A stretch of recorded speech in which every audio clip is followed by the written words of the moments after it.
Welcome. We have folks here from the DEP, and we have some fisheries folks here, and we have representatives from the Critical Zone Process Seminar Group.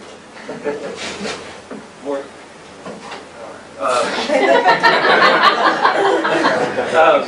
So we're really happy to have Tom Schueler here as well, our guest speaker. So Tom's a really appropriate speaker for SSI, mostly because of his successful career expanding boundaries in watershed science and management for several decades now. Watershed management has evolved over the past few decades tremendously, and Tom has been at the forefront nationally across the board. If you go anywhere in the country, he's usually referenced and brought up in meetings. And I've had that experience on both coasts and coming to Maine as well. Academically, I would say he's one of the more cited authors in watershed management literature. Professionally, he's one of the most prolific writers of watershed guidance documents. And I was thinking, just to have it made Maine-centric, he's the Stephen King of VMP manuals. Scary. They're scary, right? So we're really lucky to have Tom make the trek up here, and his talk today will be, can urban watersheds be sustainable? And so welcome, Tom Schueler.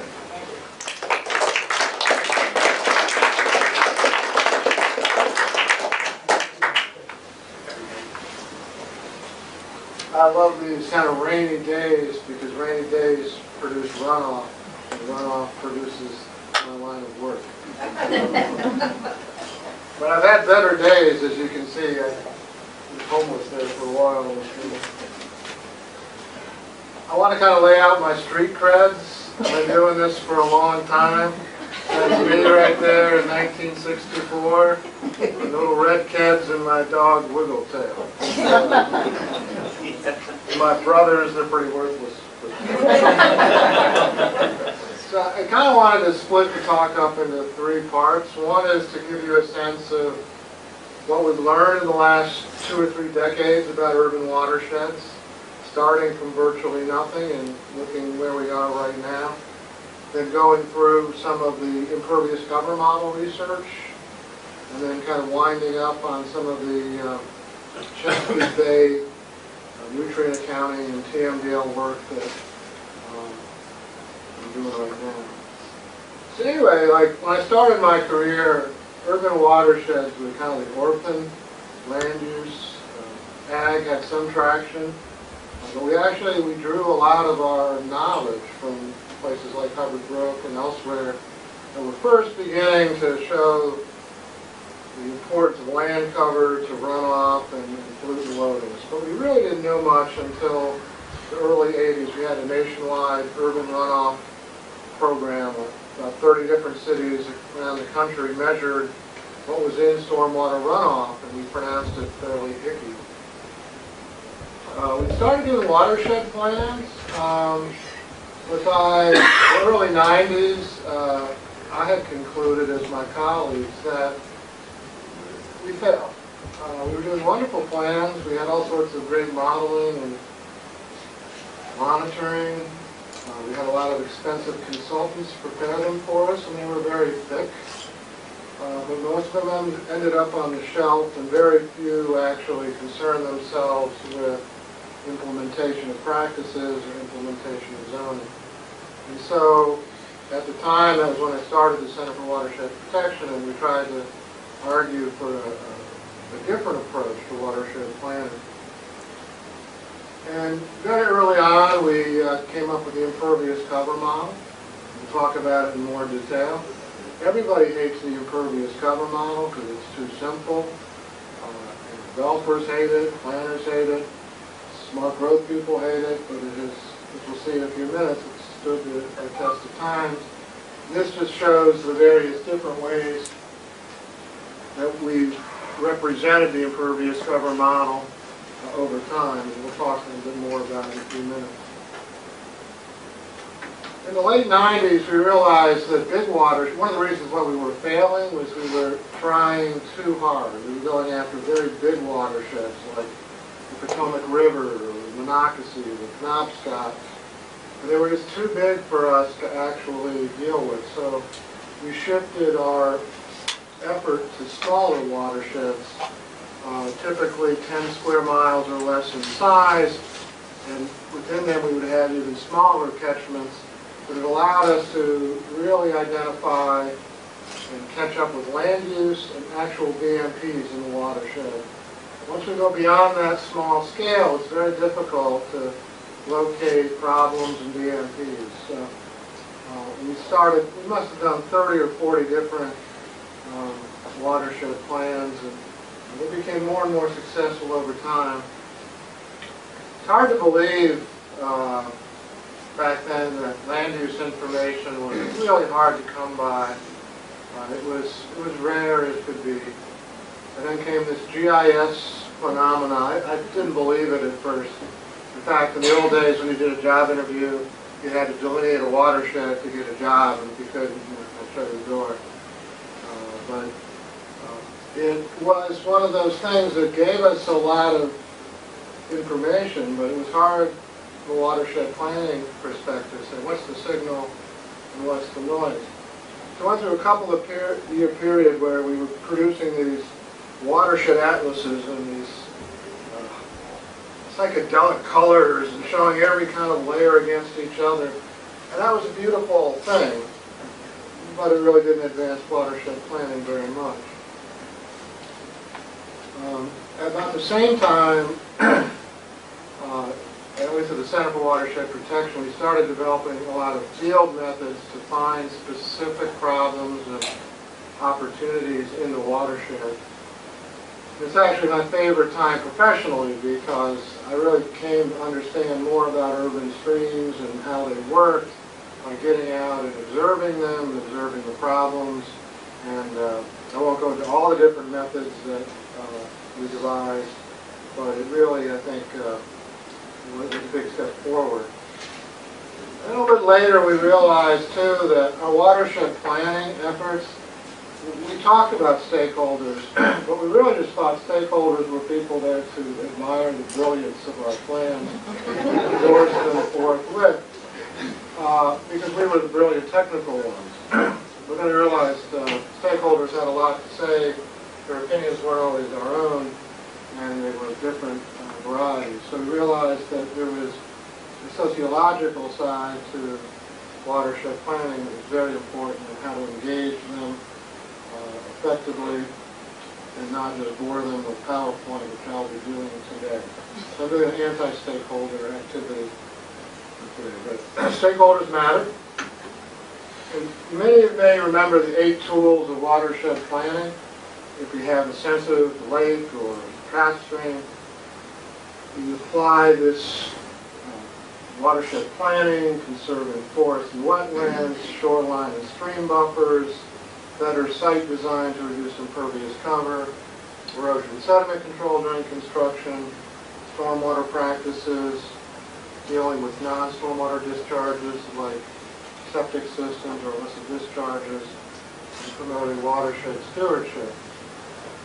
And we went forth with these 8 tools, but we finally came to the conclusion that there was one tool that most communities refused to use, and that was land use zoning. And that was critical to being able to make all the other tools effective. Quite simply, watershed planning was never incorporated into the comprehensive planning in a community about where the economic decisions about where growth would happen. And so our watershed plans were very effective, but we couldn't control the one variable that was making all the change, which was growth and development. So that kind of dispirited us, and we actually got fired from our first job in South Carolina because I made that very statement. I think it was also because they thought we were Yankees as well. Later in the decade, because we were so despondent, we went on to a major manual writing series, and our colleagues at the center have pretty much covered the landscape with all the methods. Looking back at it, there's a lot of useful tools there, but I think we're no longer in a manual era. People pop on the internet, so It's really the methods and the spreadsheets and the tools. Some of them are still worth reading, but we know a lot more about how to analyze them. I mentioned the impervious cover model, but by about 2008 we realized these urban watersheds weren't so easy to describe simply by this impervious cover variable. We had legacy sediments behind old mills that somehow changed how sediment delivery would happen. We were still figuring out the evolution of stream channels and how many decades would it take after urbanization for the stream to continue to enlarge, and when would it ever reach equilibrium, and other things that could produce bar fights with folks like Schueler.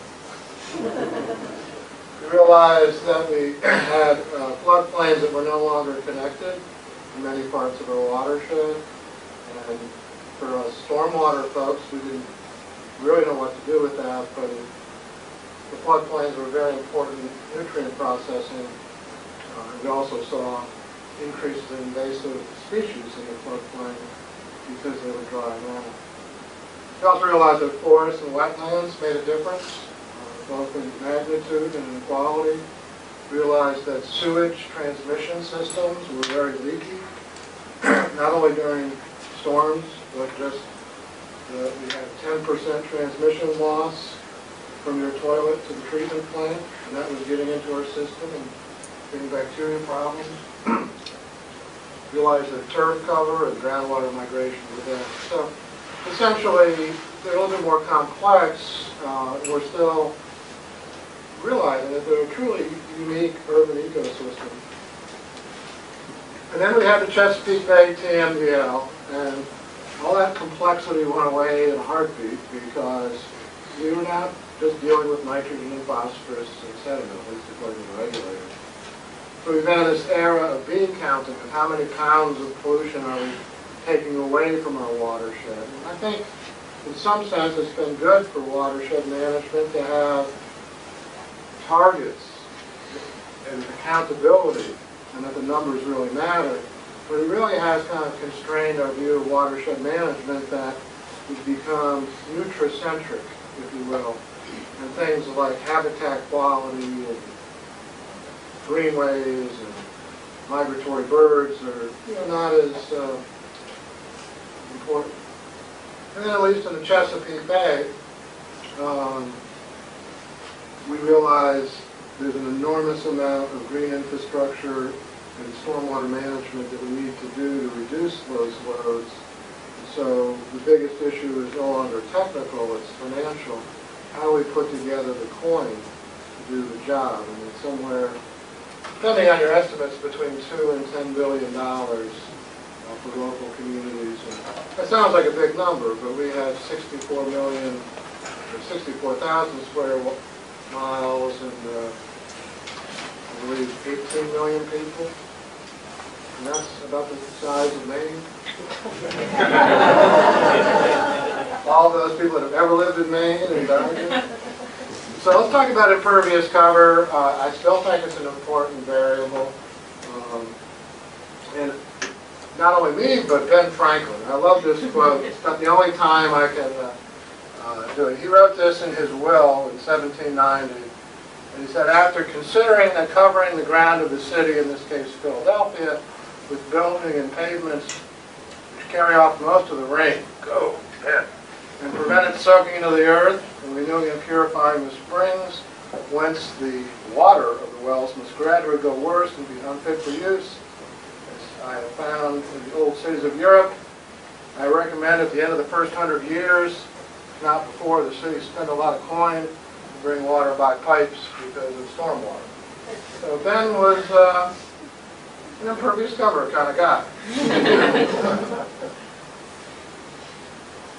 One of the things about impervious cover is metrics that we can track over time.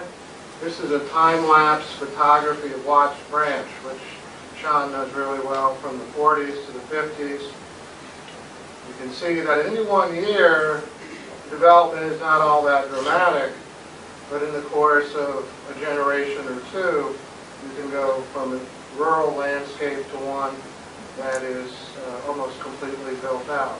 So in this case, going from 3% to almost 30% impervious coverage. But it's that relentless pressure of zoning and so forth that make it happen.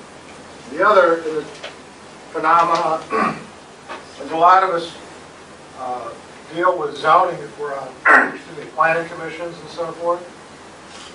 This is that 10% impervious cover number that we'll talk about in a few minutes. All of our zoning categories exceed that. So it's a real, that's why planners don't like an impervious cover model. Outside of agriculture and open urban land or reservoir protection land, there are no zoning categories that you can build that won't break the 10% barrier. This is based on data from the Chesapeake Bay or communities, but it's probably the same in Maine as well. One of the reasons why impervious cover matters is that it directly influences the runoff coefficient. The runoff coefficient just expresses for a given depth of rainfall how much is converted into runoff. So if we have 1 inch of rainfall today and our runoff coefficient is 0.5, you would get half an inch of runoff volume produced. So in an undisturbed situation, depending on soil types, we get virtually no runoff for most rainfall events, which makes sense. In the woods of Maine, very rare to see surface runoff. If we're in a campus parking lot where it's close to 90 or 95%, almost all the rainfall is converted into runoff. That simple relationship drives 90% of the impact. We just have too much more water going into our stream system. And this is a simplistic rendition of urban stream geomorphology. And Sean, please don't take baskets at it, but undisturbed, less than 5% beginning to destabilize, 20%, you can tell here this stream was originally, the pipe was daylighted, so the invert was equal to the stream and flush with the bank. So you can see some of the prodigious channel enlargement that's occurring at relatively low amounts of impervious cover, stream on drugs, and then finally the engineer's version of the idyllic stream.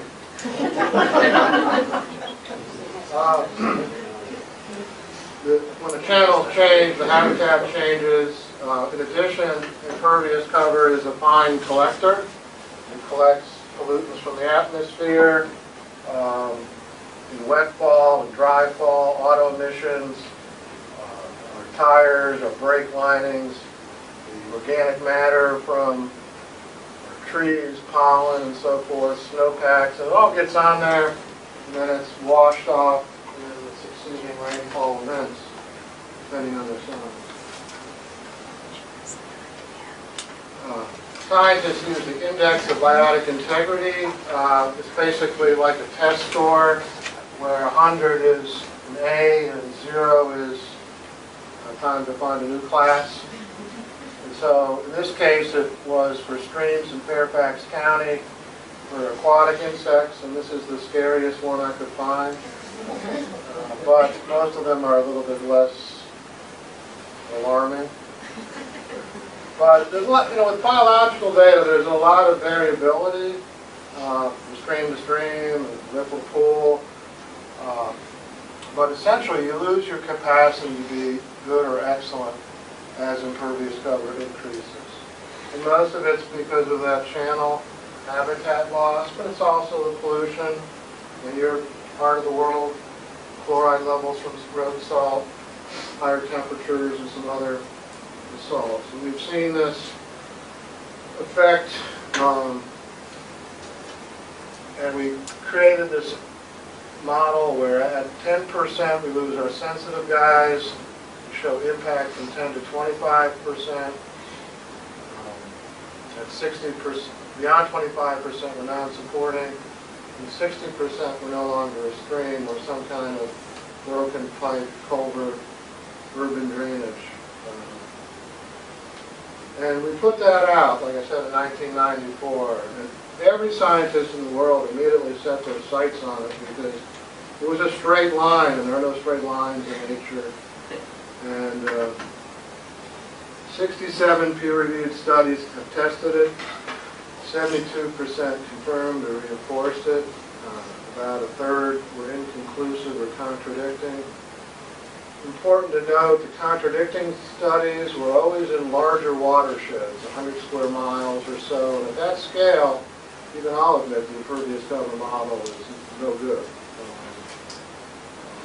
And so anyway, it's generally worked out. I want to give you some headlines. The more studies that are done, the 10% threshold is dropping for certain indicator species. In California, as low as 4% is where they see the impacts. But when we're in this low impervious cover zone, other metrics like forest cover, turf cover, wetland cover, or riparian cover are probably better predictors of stream quality when we have very low impervious cover.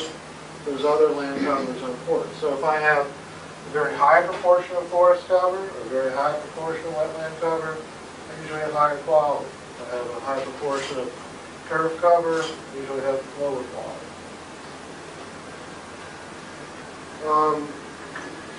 Everyone asks, can you defeat the impervious cover model? You can to some degree with riparian buffers, at least up to 15% impervious cover, especially for geomorphic and biodiversity.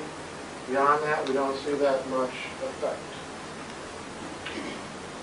which is a shame. How is our past stormwater practices? Our kind of pipe to pond. We don't see a lot of effect, and I'll talk about that. A very limited number of studies. This is a good one. Again, it's using that index of biotic integrity. It's a unnamed county in Maryland with the initials MC. Before development, it was in good shape, just about good. During construction, it dropped into the 4 range, and 4 years after. So this is a cross-sectional study over 8 or 9 years.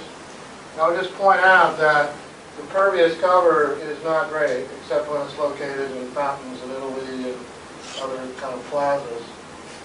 But the big problem here was that construction phase. So that first phase, when we clear the land and strip off the topsoil and have the sediment in the stream, that's when things go south.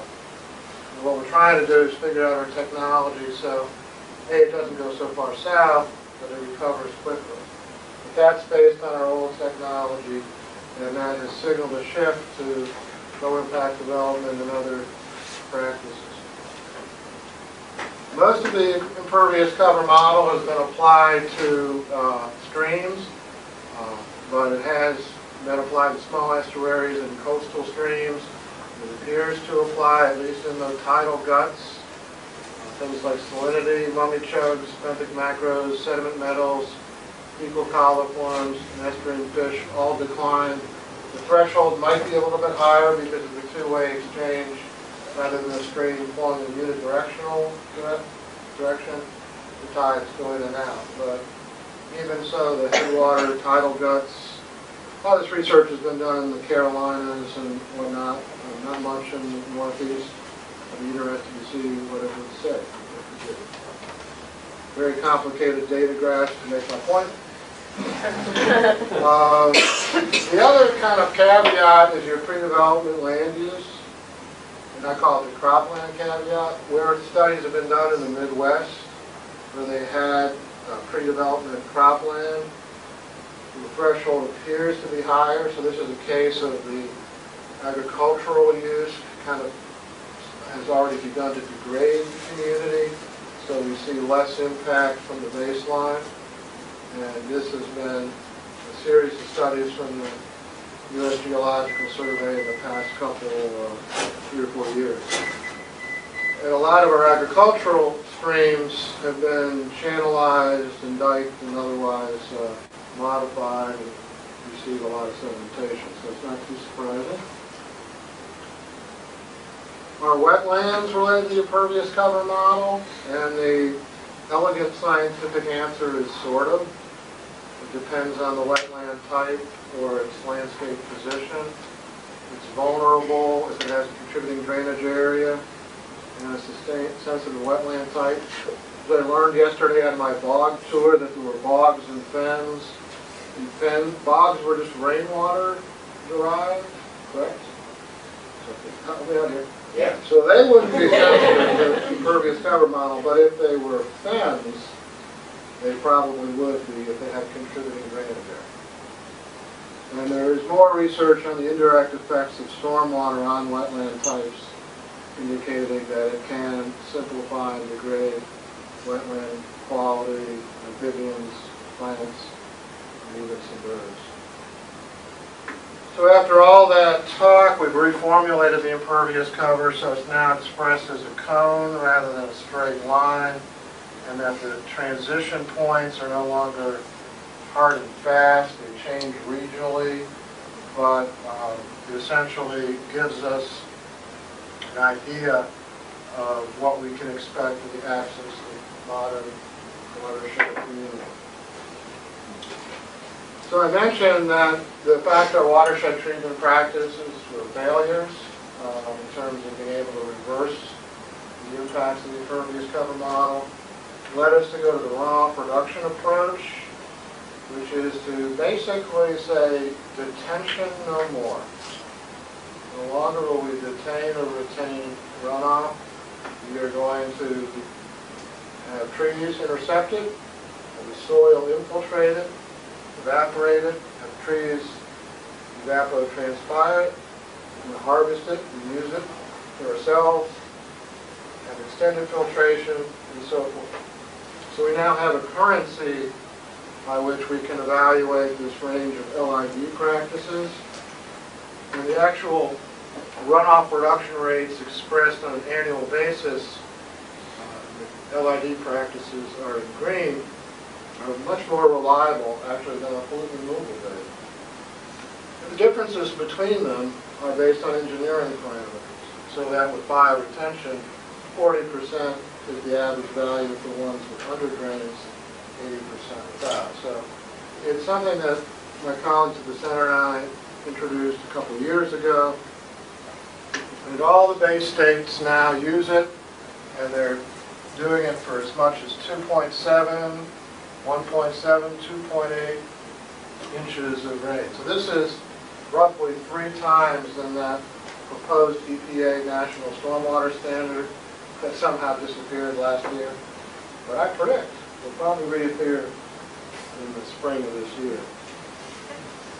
They also adopted for the first time stormwater standards for redevelopment sites that are roughly about a quarter to a half of what they are for greenfields development. I won't bore you, but this is a way to bring watersheds back, because by putting stormwater on sites that had never had it before, we're bringing more watersheds around. We've been working, probably the biggest thing with LID is engineers don't know how to handle it until you give them equations and spreadsheets. And so we create a lot of spreadsheets, and I can't show you the numbers in here, but now they can go, oh, okay, bioretention, pavement, and figure it all out. So every Bay state now has their compliance spreadsheet. Part of my role is to conduct a series of expert panels in the Bay watershed to set numbers on removal rates for the TMDL. So I have this czar-like power that really doesn't exist.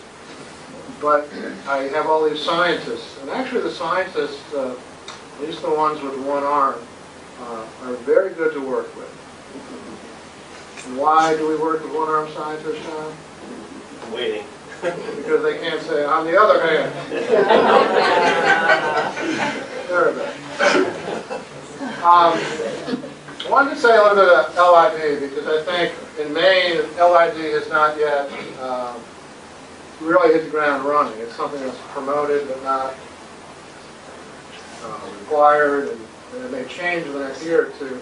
But probably the number one concern by the public works folks, as pictured here, is maintaining LID practices. Because the old paradigm was that we have a big subdivision and we have curbs and pipes, but it all goes down to one big pond. That big pond, usually dry pond, well, we mow it maybe. We might inspect it every couple of years, but we're just inspecting it for what reason? Make sure it doesn't catastrophically fail and harm someone downstream. So we're used to that.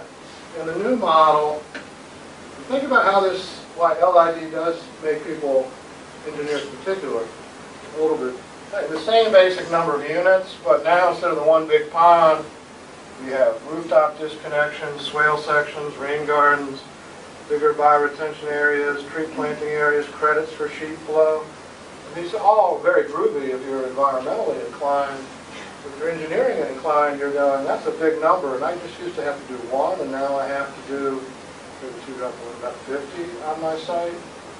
So one of the initiatives that we're working on in CNN is to come up with a set of visual indicators to do during construction, when the projects are accepted, routine maintenance, routine inspection, and then verifying their performance over time. And the idea is that you can do an inspection in 3 or 4 minutes, very simple things, and then move on to the next one. And if you find a site with a BMP that's not working, then you call in the FBI to form a forensic BMP investigation. It's my hope that we'll have a TV show Tuesday night on NBC of stormwater BMP investigations. I'm sure we'll have a long life. But again, it's LID maintenance is done with hand tools.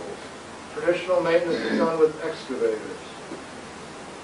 Traditional maintenance is done on big BMPs. LID maintenance is done on little BMPs. Traditional maintenance is done on once every 5 or 10 years. LID maintenance, there are little tasks done several times a year. The idea is that as the inspector, there's 6 or 7 or 8 or 9 things you look for at each site. Pass, fail. If it's good, you go on. If it's almost a fail, it's a maintenance task. If it's fail, you do an FBI. You just click on and move through. And so we hope to have that out pretty soon.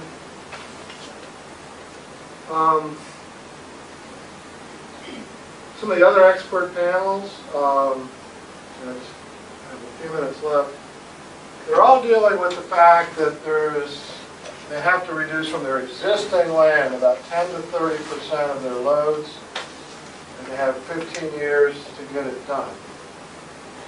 And that is very scary for people to think about. But now that the numbers matter, people are thinking outside the box, and they wanted to give you some idea of what these expert panels are coming up with.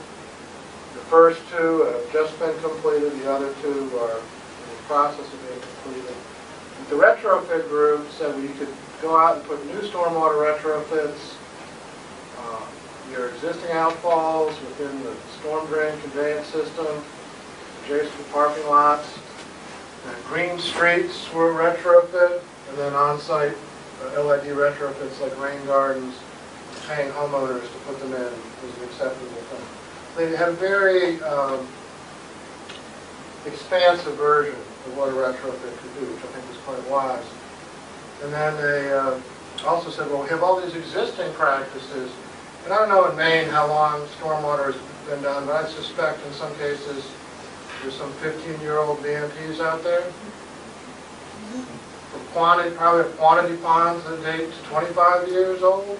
There's wet ponds 40 years old. 40 years old. Aged. Qualifying for Medicare wet ponds. Those are actually, they're already kind of aesthetic nightmares. They're probably under capacity. Those are the most cost-effective retrofits, is to essentially boost the performance of your older BMPs. Some of these are cool too, but these are the ones that most of the Bay communities are working on. We have this really complex process to get the scientists and managers together, come up with this, and I will say no more about it because I will probably mutter some obscenities. The last one went through 24 drafts. That was like my first English 101, my first essay. It was almost that long. So the panel decided, there's a million BMPs out there to do a million rates, and we say, we look at the science, there's been a lot of review studies in the last 25 years, about 10. So some of them conflicted, so they took an approach I thought was wise, where they looked at the research, they developed classes of retrofits, anchor rates, and then came up with a generic curve for two kinds of practices. Our runoff production practices I've already spoken about, our traditional stormwater treatment practices that are part of the old way of doing things. And there's actually a longer list than this, but we use them. And rather than coming up with efficiency for each one, we took all the practices for runoff production and stormwater treatment and averaged out their removal on a mass basis. You can see that runoff production beats stormwater treatment. There's not a big difference generally. It's trivial in terms of one runoff production practice versus another. It's not trivial stormwater versus runoff production. So once we had that, we had what we call 2 points on the curve. And they were called our anchor points. And we did a very fancy analysis, which I won't show you, but trust me, it was very accurate and very fancy as well. So we now have a set of curves based on how much runoff you treat, what phosphorus, nitrogen, or sediment. And you can see runoff from production gets more.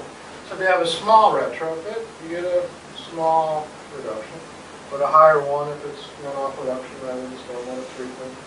With a really good site, you get 2 or 3, 4 inches, you get a correspondingly higher rate. So I think the panel did a nice job on that. Equations after lunch now. Urban nutrient management. This is one of those BMPs that was about as loosey-goosey as you could get.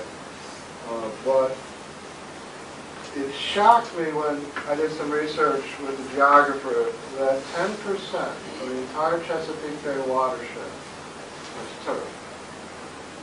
That was more than the aggregate acreage of corn, soybeans, and wheat combined.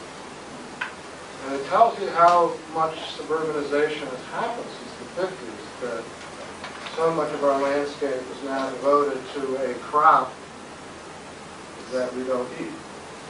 Even our cows don't eat. I guess our deer eat. So about 3.5 million acres altogether. But the interesting thing is, this looks so easy. So the states all said, well, we'll do urban nutrient management on this, and we'll meet the TMDL that way. And that turned out to be a very wrong assumption. But the panel is almost done, but they realized when they reviewed the science that actually most lawns are very retentive of fertilizer that's applied. Less than 1% loss of what's applied. And then there's what they call the disproportionality concept, that a few bums make all the problems, or 2 litterers.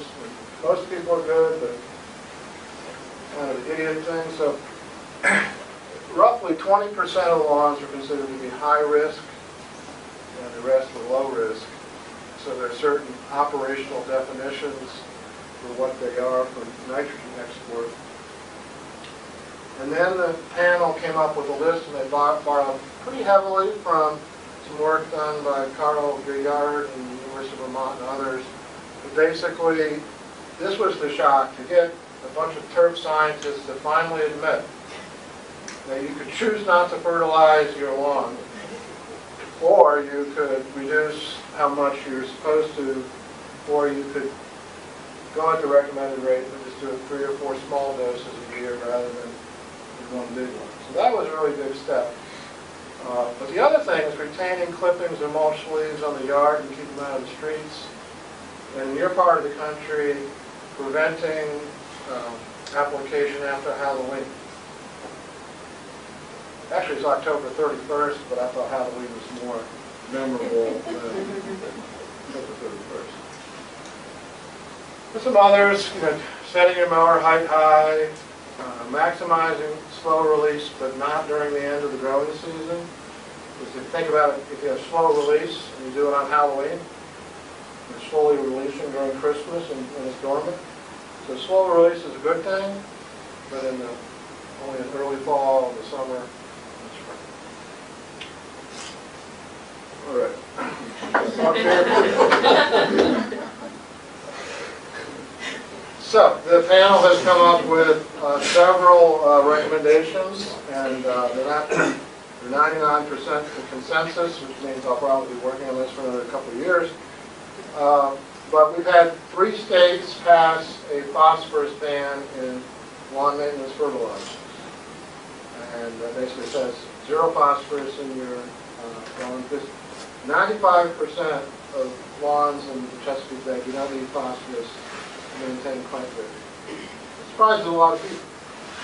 But even the lawn care industry did not fight it. In fact, the lawn care industry, the largest segment of it, Scott's Miracle-Gro, by the end of this year or next, will phase out all phosphorus from the fertilizer products. Hey, it's expensive for them, and they realize the writing's on the wall. So New York, Virginia, and Maryland passed them. And the other states, what we call the freeloaders, say, well, give us credit because statistics show sales are down. So we have some other credits as well. Let me go through them quickly. This is something statewide in Maine that I think makes a lot of sense. This is for the states that have adopted phosphorus bans, 25% reductions for pervious land, 8 to 10% reductions. And that didn't cost us anything except rubbing shoulders with lawyers, with industry, and others. But that's, if eutrophication is the main problem, phosphorus bans for fertilizer are your quickest solution to get there. Not that we shouldn't educate people, but this is a classic case of pollution prevention. And this assumed, we had a Bay watershed model runs, we assumed that only, that it wasn't 100% reduction in input, but only 70%. So our free rider states, just based on industry statistics, got a slightly smaller reduction, but it's still noticeable. And so now we've gotten the phosphorus out of fertilizer, we've been thinking about what to do about nitrogen. And we think we could ban that too, so we can sell 0, 0, 0. Nobody really liked that idea. Decided we're going to have to work with individuals about how to change their behaviors. And so the panel came up with this notion that depending on whether it's low risk or high risk, if we did most, if not all, of those 10 core practices I showed you earlier, they would qualify for the following credits. And if they couldn't tell the difference between the two, they could use a blended approach. Apparently my friends in Virginia can't tell the difference, so they requested that. And they apply to residential, commercial, institutional, and public land. And even for phosphorus, there's a credit. And you just say, well, we just took the phosphorus out. But it turns out that there's other sources of phosphorus, mineralization of the soil, atmospheric deposition, and those darn lawn clippings and leaves that you see all the time. Well, that, if you think, is just, they're not fertilizer granules, but they're kind of fertilizer in a way. So if we keep those on our yard and sweep them out of our streets and our gutters, we can make some real difference because they appear to be a significant source. We have a lot of qualifying conditions. I won't bore you with them, but if you can believe it, there are certain state agencies that want to cheat on some of these credits. You have to have a list of verification mechanisms and qualifying conditions because, again, it's hard to believe there are some bureaucrats that would rather restore the bay on paper rather than do it. So lastly, I told Sean I'd talk a little bit about stream restoration. A panel is working on that. A very controversial issue about whether stream restoration should be done on a more widespread basis for the purpose of nutrient removal. The panel tackled it. And the reason for it is they're looking at almost 4,000 miles of stream restoration over the next 15 years, at least theoretically. Those numbers may go up and down, but 4,000 miles sounds like a lot. I mean, that's roughly from here to California, right? But there's about 100,000 miles of streams in the Bay Watershed, so it's about 4%. But even so, if you're a wetland regulator, things are flashing in your head. This one's going to be right. So we had an old credit, and it was based, for all of you scientists, on a supremely high sample size of 1.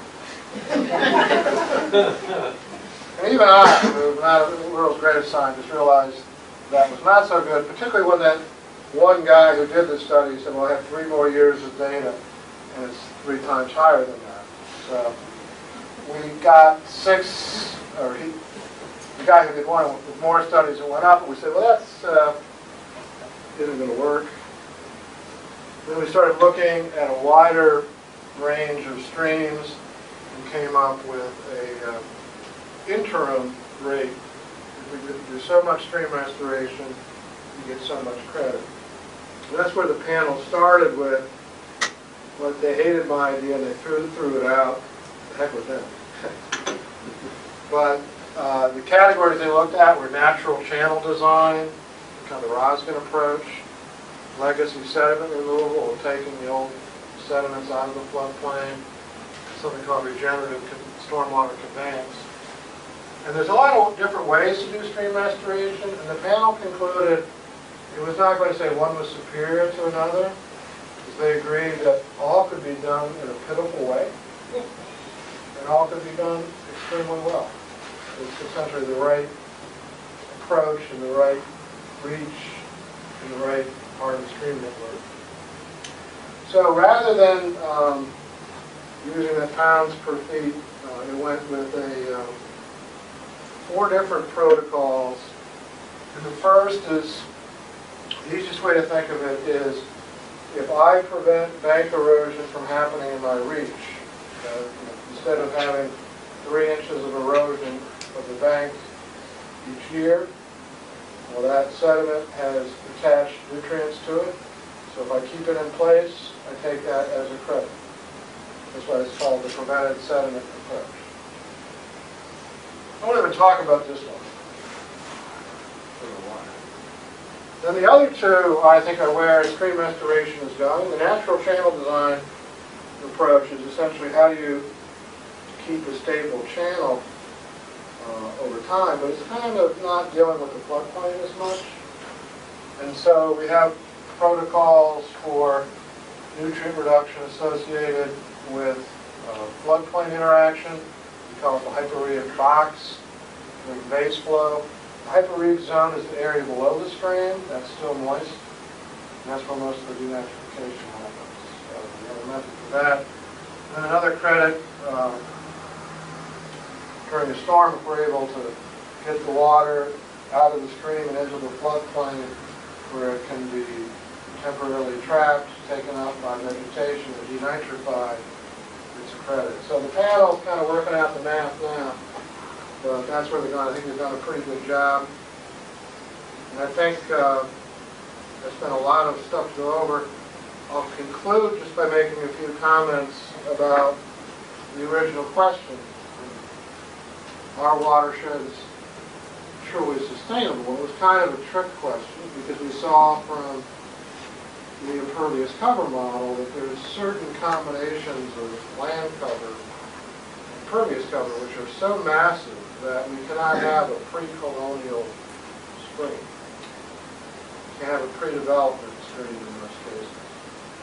But we do have the potential to have much better streams than we have now, both as we develop in the future and as we correct the sins of our past. So we have to think of streams and sustainability is, can we create a hydrologic system that keeps the floodwaters away from people and infrastructure? Can we create a system that's a corridor for wildlife and fish? Remove the fish barriers? Can we have at least fair to good biological quality? Can we have keep the bacteria out such that during dry weather we can feel comfortable to be in contact with the water, or at least have our dogs drink it? So questions like that, after all these years, I believe we have more tools, both practices and regulations that can make a difference, but we still suffer from some challenges of how to get there. And with that, I'll mercifully stop and answer any questions that you might have.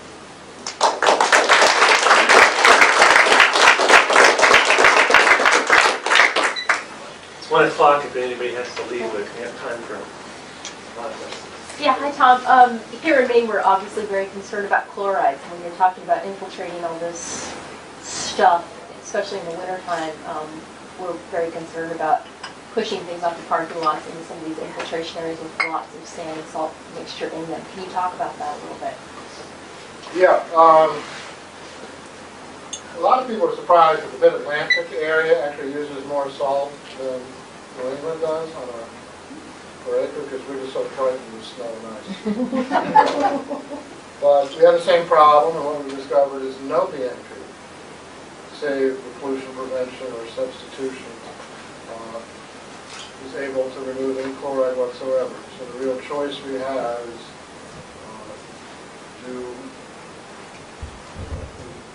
if no BMP can remove it, at what point will it hit the stream? So the idea, if we have sensitive areas, we don't necessarily want to infiltrate it into groundwater. We want to pre-treat, perhaps. Even though we send it to a pond, then it might discharge in the middle of summer rather than in spring melt where everything else is going on. So I wish I had some definitive answers on that. But it's, I think the Canadians view road salt as a toxic according to their research. So it's one of those things where I wish I had a good practice, but something like that.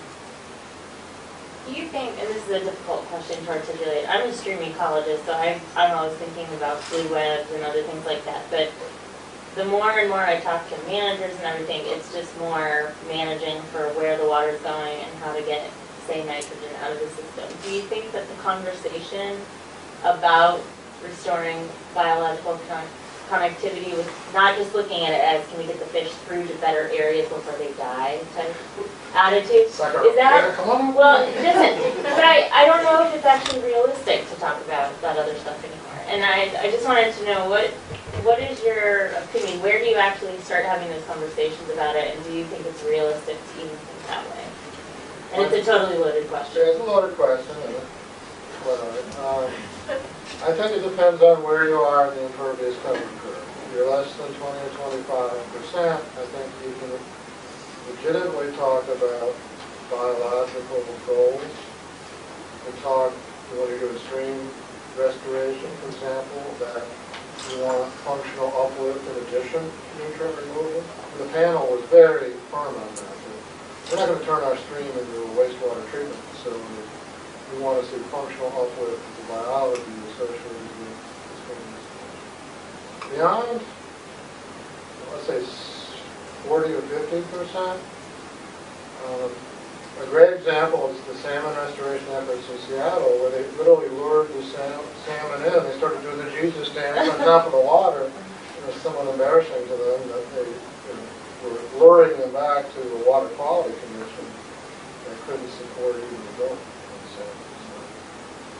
But I think, I try not to be pessimistic because a lot of what we're doing is experimental and adaptive, and we're learning about urban stream and floodplain and wetland ecosystems that they're very interesting and powerful.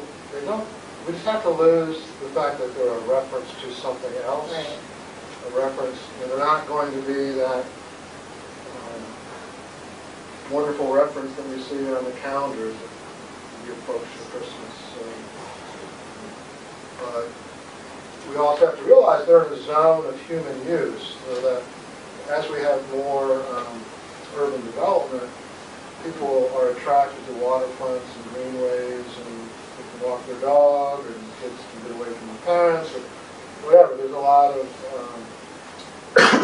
human uses for the spring corridor that are not, I call them biological because we're biological as well. We're not macroinvertebrates, as far as I'm concerned. We're not a native. You mentioned that denitrification, essentially denitrification capacity is one of the metrics that you're using for stream quality. And I was wondering if there is a publicly available SOP or even, a publication that kind of defines how you measure that and what the different metrics that you're targeting are? Yeah, I would say in about 2 weeks, the stream expert panel will release that Okay. once they finish the bulk cut.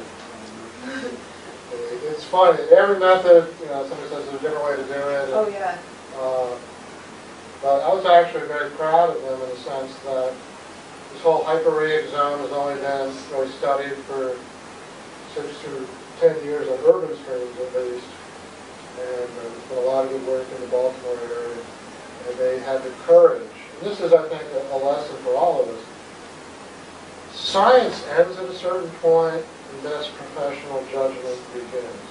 And in every case with these panels, they couldn't say all the science is in it. I can look at 42 studies and take the mean, feel confident, and have my error bars and vulnerabilities and all that. Scientists in real-time management situations sometimes have to rely on best professional judgment, and that's fine as long as they articulate what their assumptions are, because in some cases management is a hypothesis. It can be tested. If you think back to stormwater, we had hypotheses like, let's infiltrate everything on any soil anywhere, and that was a bad hypothesis. And we had a hypothesis that let's detain the 2-year storm. And we studied that hypothesis, and it proved to actually increase stream channel erosion, and the detention ponds never filled up. So that, it's not, we know there'll never be enough funding to fully understand urban streams, but we're getting a wider body of science. If you remember on the urban stream restoration, in one study, now there's 35 in the course of a decade. With urban nutrient management, there were 5 or 6, there's 200. We're getting a little bit more science to depend on what we're doing, but we still have to sometimes survive. You mentioned the sociology of watershed planning and how we kind of implement these ideas with BNPs and all the things you talked about, but you didn't go into any depth of how you think the sociology works. I mean, that is one of the challenges. And I see places like Maryland, I feel like they have adopted, they're kind of like, have more of a culture of putting in BNPs and doing these things. And I'm not sure we have that culture in your Maine, and I wonder if you have any observations on how those things work. Yeah, we're clearly superior.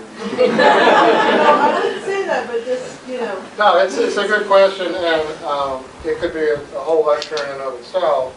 Some of it is repetition and outreach.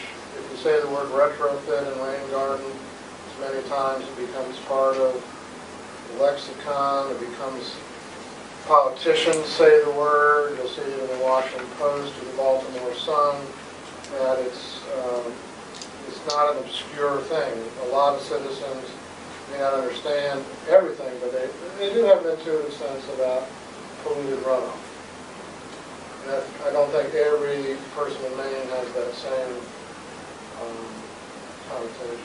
they have a lot of denial in Maine. And now, well, the other thing too is that in the Bay, we have very few excellent resources like you. You guys can go 10 miles down the road, 20 miles down the road, and find a first-class stream with great fishing.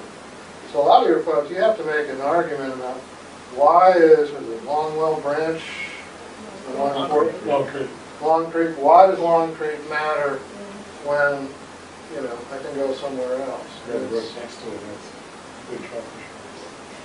The other thing, though, some of the behaviors are intractably rooted in good taste.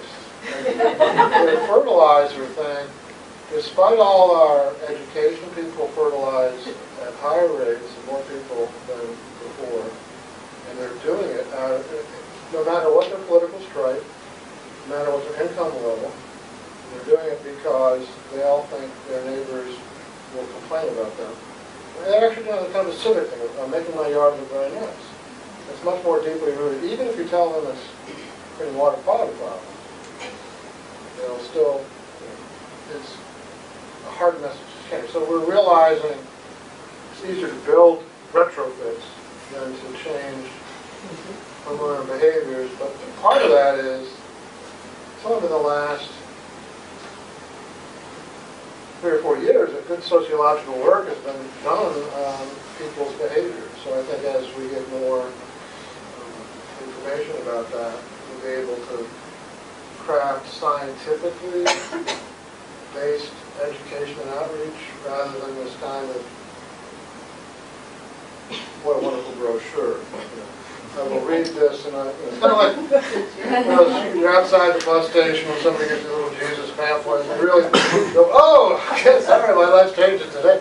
I'm sure that happens, and nothing against religious folks, but generally those brochures are not as effective as some people think. And a lot of our historic outreach happens. One more and then we'll wrap it up. Working with the lawn care industry, do you ever address the whole issue of the pesticide and herbicide problem that we see? I said before how nutricentric I was, but actually what we're trying to do is engage them in a broader set of practices, but also show them there's a different market that installing rain gardens and soil compost amendments and disconnections and butterfly gardens and all the things. If we can pump up the demand for that, to them it's the same basic thing, just different inputs to produce it and hopefully less pesticides. That I think I'll stop because it's been a very long time, but I'll be around for a few minutes. Yeah, we're going to hang out and loiter, so if you have other questions, pull it up. And thanks all for coming.